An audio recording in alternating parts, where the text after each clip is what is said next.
My name's Adam. I go to Hardin Valley Academy and I'm 16. Adam is the youngest of 3.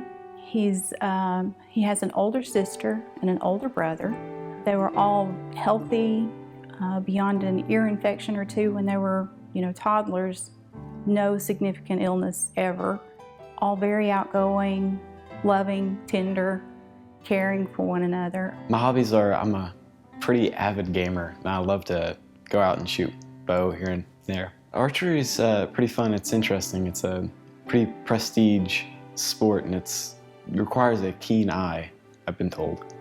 In early April of 2015, Adam came to me after 2 nights in a row of just waking up in the middle of the night drenched in sweat. I pulled out the WebMD and looked it up, and the only thing I could rule out was menopause. So we got an appointment with his doctor the next week. From there, the roller coaster started. Being told that I had cancer as a freshman in high school, at first it was scary because, of course, I didn't know anyone that had gone through it. I just took it as it was and just went through it. Adam was diagnosed with Hodgkin lymphoma on April 16th, 2015. It was emotionally very numbing because you don't think it can happen to you. You don't think it is happening to you.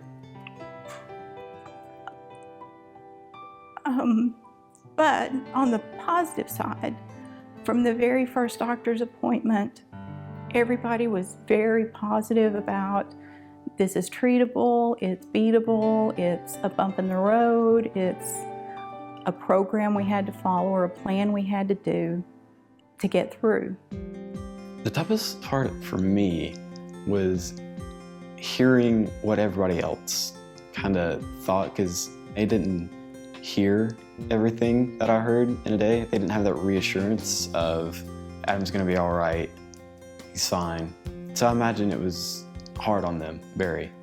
Adam has been off treatment since July of 2015, and according to his doctor, he will hopefully be in remission the rest of his life.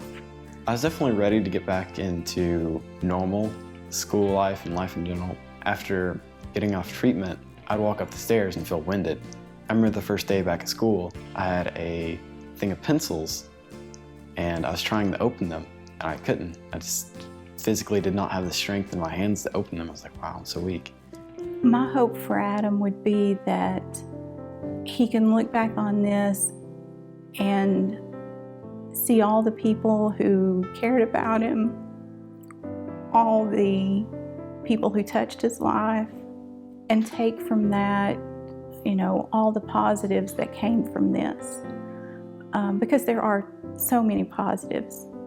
I definitely did learn something, just to look through things at a different viewpoint.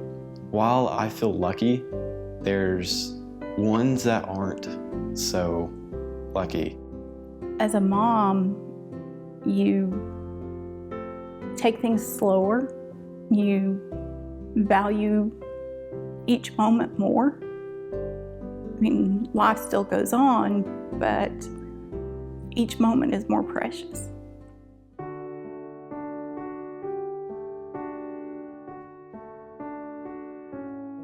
My name's Allie. I'm the mom to Addison Moore. We call her Addie. She's 4 years old and we're from Kingston, Tennessee. Right now we live with a big family. It's us, my parents, my brother, my grandpa. They're always there for us, anything we need. Addie was born in 2011. I was right out of high school, so it was pretty tough, but we were so glad to have a little girl. Everyone just doted on her. My grandmother watched her while I was in school, and I attribute the way that she interacted with my grandma to how smart she is. I mean, she talks in full sentences. Most people can understand her. Addie is so full of energy. We call her sassafras because not only is she knows exactly what she wants you to do, and she'll tell you. And it is so funny.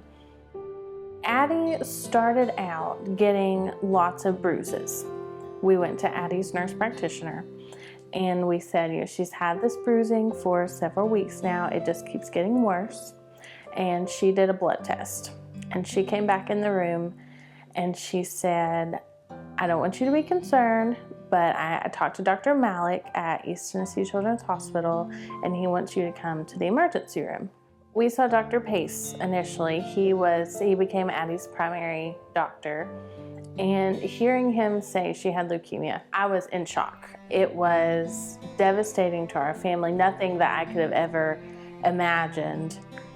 But I really don't think it sunk in. It took about a week for it to sink in because everything happened so fast. And I was always with her, and so I couldn't really take any time to think about it. And one day I went home to get some stuff, and that's when it really hit me. On the drive home from Knoxville, I just started bawling in my car.